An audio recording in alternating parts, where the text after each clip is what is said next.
Assalamualaikum warahmatullahi wabarakatuh. Di sini kami kelompok pertama akan membahas mengenai ruang lingkup manajemen agribisnis. Saya Lilis Kusumasari dan kawan saya Cindy Wulansari. Jadi poin-poin yang akan dibahas mengenai ruang lingkup manajemen agribisnis itu yaitu pengertian manajemen agribisnis, ruang lingkupnya, karakteristik manajemen agribisnis, serta fungsi manajemen agribisnis. Nah, sebelum kita membahas mengenai manajemen agribisnis, kita perlu tahu dulu apa sih itu agribisnis. Jadi, agribisnis itu berasal dari kata agribisnis, di mana agri yang merupakan artinya pertanian dan bisnis berarti usaha atau kegiatan yang berorientasi profit. Secara sederhana, agribisnis adalah usaha atau kegiatan pertanian serta apapun yang terkait dengan pertanian berorientasi profit. Sebagai subjek akademik, agribisnis mempelajari strategi memperoleh keuntungan dengan mengelola aspek budidaya, penyediaan bahan baku, pasca panen, proses pengolahan hingga tahap pemasaran. Jadi manajemen agribisnis tersebut merupakan suatu kegiatan dalam bidang pertanian yang menerapkan manajemen dengan melaksanakan fungsi seperti fungsi perencanaan, fungsi pengorganisasian, fungsi pengarahan, dan fungsi pengawasan serta pengendalian dengan menggunakan sumber daya yang tersedia untuk menghasilkan produk pertanian dan keuntungan yang maksimal. Nah, dari pengertian tersebut itu, jadi manajemen agribisnis itu tidak cukup hanya memiliki landasan teori ekonomi, akan tetapi juga teori kewirausahaan yang di dalamnya termasuk teknik pengambilan keputusan. Secara skematis, mata rantai kegiatan agribisnis itu dapat digambarkan sebagai berikut. Yang pertama ada subsistem penyediaan sarana produksi, merupakan kegiatan penyediaan dan penyaluran sarana produksi pertanian yang didasarkan pada perencanaan dan pengolahan, sehingga sarana produksi tersebut memenuhi 5 kriteria, yaitu waktu, jumlah, jenis, mutu, dan produk.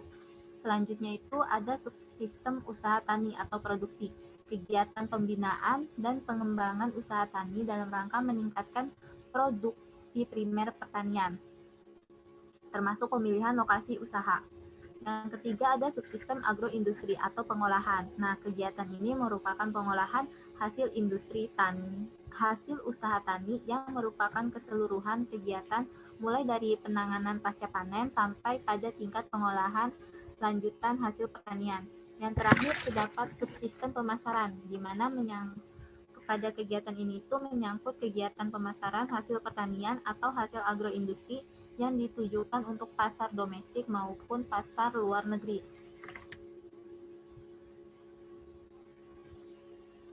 Selanjutnya, yang perlu dikuasai oleh pembisnis agribisnis itu adalah teknik pengolahan dari hulu sampai hilir, artinya dari bahan pemasok usaha tani itu sampai kepada konsumen. Dari perjalanan hulu sampai hilir ini, apabila tidak ditangani dengan manajemen yang baik, akan tidak mendapatkan hasil yang maksimal, bahkan akan merugi. Oleh karena itu, manajemen merupakan salah satu faktor yang penting dalam menangani usaha agribisnis. Selanjutnya, Cindy, dipersilahkan.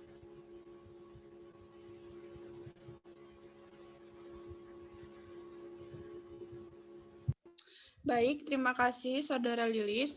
Jadi, yang selanjutnya adalah ruang lingkup manajemen agribisnis. Ruang lingkupnya terdiri dari 5. Yang pertama adalah pertanian, yang kedua kehutanan, yang ketiga perikanan, yang keempat perkebunan, dan yang kelima ada peternakan.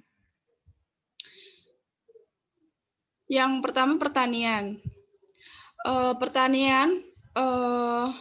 Pada sektor pertanian dibagi menjadi 2, yaitu yang pertama adalah pertanian lahan basah atau sawah, dan yang kedua pertanian lahan kering atau ladang.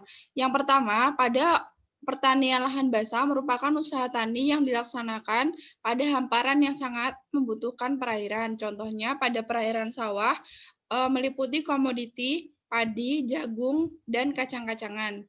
Kemudian pada tanah lahan kering atau lahan pertanian meliputi pertanian yang tidak membutuhkan perairan intensif, komoditasnya seperti palawija, umbi-umbian, dan hortikultura. Kemudian pada sektor perkebunan merupakan usaha tani di lahan yang kering, ditanami dengan tanaman industri yang laku di pasar seperti karet, kelapa sawit, tebu, cengkeh, dan yang lainnya. Kemudian pada peternakan merupakan usaha tani yang dilakukan dengan cara membudidayakan ternak. Terdiri dari 3 kelompok. Yang pertama, peternakan unggas, terdiri dari ayam dan itik. Kemudian peternakan kecil terdiri dari kambing, domba, kelinci, dan lain sebagainya. Kemudian yang ketiga, ternak besar, terdiri dari kerbau, sapi, dan kuda. Kemudian pada sektor perikanan, semua kegiatan yang terorganisir berhubungan dengan pengelolaan dan pemanfaatan sumber daya ikan dan lingkungan, mulai dari praproduksi, produksi, pengolahan, sampai dengan pemasaran yang dilaksanakan dalam suatu sistem bisnis perikanan. Nah, terbagi menjadi 2. Yang pertama ada perikanan tangkap dan yang kedua ada perikanan budidaya. Yang perikanan tangkap dapat dibedakan menjadi perikanan perairan atau sungai dan danau dan perikanan air laut. Kemudian perikanan budidaya dapat dibedakan dalam perikanan kolam, perikanan rawa, perikanan empang, dan perikanan tambak. Kemudian yang terakhir ada kehutanan. Pada sektor kehutanan adalah kegiatan pertanian yang dilakukan untuk memproduksi dan memanfaatkan hasil hutan, baik yang tumbuh dan hidup secara alami maupun yang dibudidayakan. Kemudian, adapun karakteristik dari manajemen agribisnis adalah yang pertama, keanekaragaman jenis bisnis yang sangat besar pada sektor agribisnis.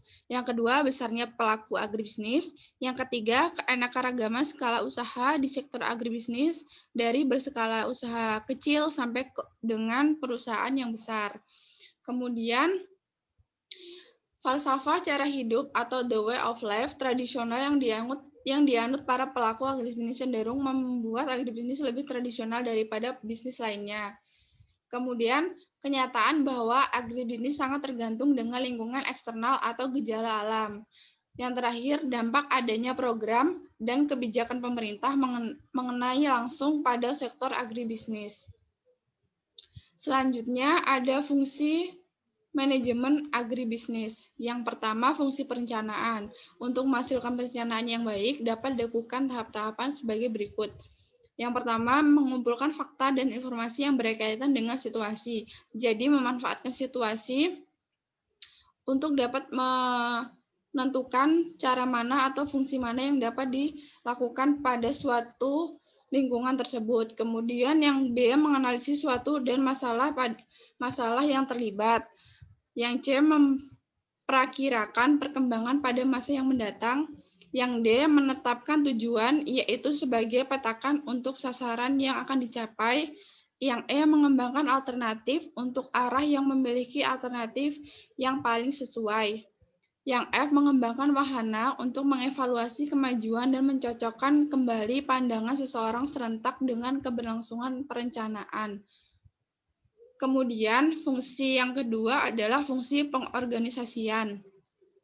Meliputi pengesahan suatu rencana untuk menunjukkan keterkaitan di antara setiap pekerjaan dan individu organisasi, tidak hanya sekedar perencanaan resmi, tetapi merupakan suatu langkah tindakan suatu manajemen sebelum pekerjaan mengerti hubungannya dengan pekerjaan lain. Maksudnya, dari pekerjaan sebelumnya, dia ada keterkaitan dengan pekerjaan yang akan datang.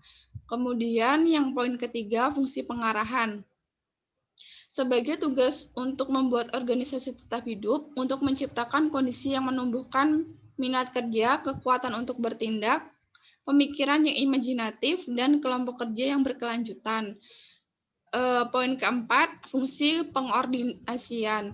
Koordinasi merupakan daya upaya untuk mensinkronkan dan menyatakan tindakan-tindakan sekelompok manusia.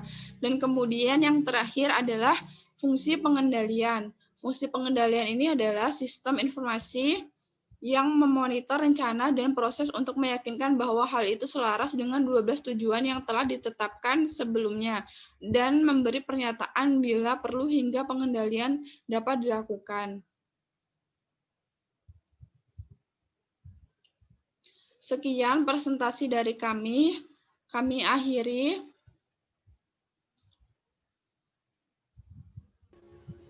kami akhiri. Wassalamualaikum warahmatullahi warahmatullahi wabarakatuh. wabarakatuh.